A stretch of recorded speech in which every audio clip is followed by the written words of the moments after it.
What's going on, guys? It is Corey from SuperKamiGuru9000 and welcome to my review of Naruto Shippuden, episode 269. Also, guys, I just want to give a quick shout out to one of my videos. It is a Gundam Wing video. If you guys are interested in seeing some Gundam videos, I just did one in my Gundam retrospective where I talked about the Gundam Wing series, just some of the stuff that goes on in the series, some of the things that I like, some of the stuff I don't like, just if you guys are interested in seeing that stuff, I'll put an annotation for it right up top. Darui was having some tough times against the Gold and Silver brothers, Kinkaku and Ginkaku, this week. We had a few new characters that were introduced, as well as a few special weapons which were introduced. And this, to me, was just another really great episode that showed that a lot of the side characters in the series have a lot to them. If I only had one complaint about this episode, is that Raikage was pacing around a little too much at the beginning of the episode, and the part where he was tapping the desk with his finger, I think that went on a little too long. It almost seemed like a Conway Twitty joke. But really, things got really important when Darui and Kinkaku and Ginkaku started fighting, and Darui was actually joined by Samui, who is hot as hell, and joined by what I think is her brother, Atsui. And they're both pretty interesting characters, but they immediately seem to be offed by Ginkaku and Kinkaku because they happen to have these very special weapons. And before I actually get into them, I just want to stress that Kinkaku and Ginkaku are renowned in the Cloud Village for being some of the most powerful ninja ever. They're apparently criminals in the Cloud Village, and they're so strong, in fact, that not only were they helpful in defeating the second Hokage, but they also had a plan when they were attacking against the Kyuubi. They don't give a crap. They don't fear anything. And they were actually swallowed by the Kyuubi itself. And they managed to get out using their special weapons and were literally vomited up by this thing. What is interesting to note, however, is that since they were inside of the stomach of this creature, they were able to collect some of its chakra, and that does come into play later in the episode. They have 4 of the 5 special weapons that apparently belong to the Sage of the Six Paths. They don't really get into the 5th one, but we do get an explanation of the ones they're using in this episode. You have this big fan, which apparently has the ability to use a bunch of different elements, techniques. It's probably the one that gets used the least in this episode. But really the important ones, you have this special rope, which is like the Wonder Woman rope, except that it has this special ability. Whenever someone is actually hit with this rope, it takes a word that they use all the time, and it actually comes out of their body almost like a soul-like figure, an ethereal thing, and it curses that word.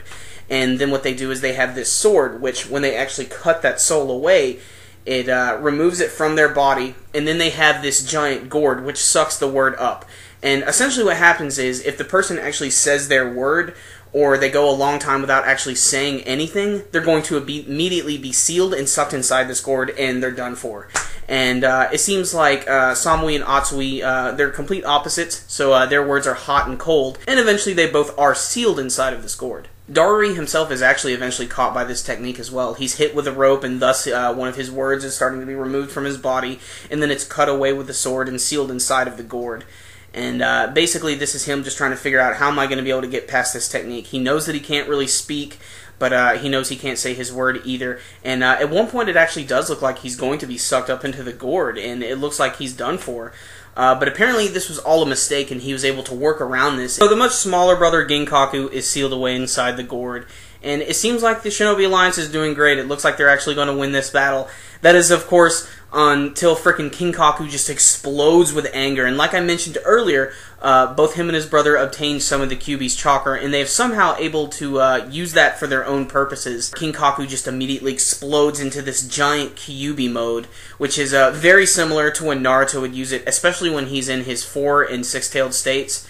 And it looks so brutal. Since he's such a big, bulky character, he just looks like this big red demon. And of course he has multiple tails and everything, and he is just destroying everything. You can actually see his tail is taking out a lot of different things, and it looks like him and Darui are really about to throw down. So clearly this was a pretty big episode. A lot of new characters were introduced, as well as a ton of new concepts.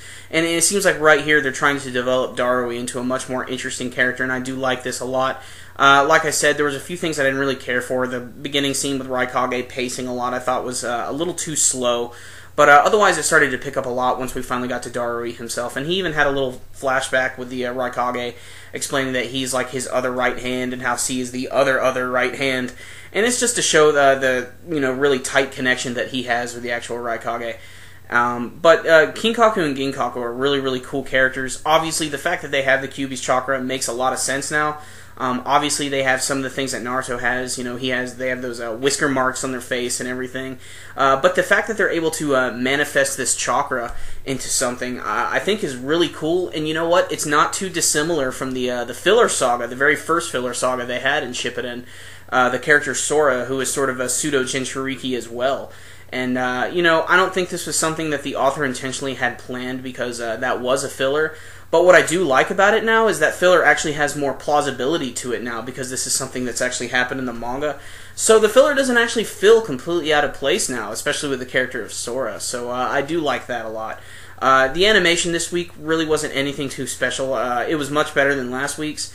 But still, it wasn't anything to gawk at, really. If anything, though, next week, it looks like the animation is going to be significantly better. If anything, it looks like it's going to be one of those episodes, one of those special ones that's animated a little bit better than some of the other ones.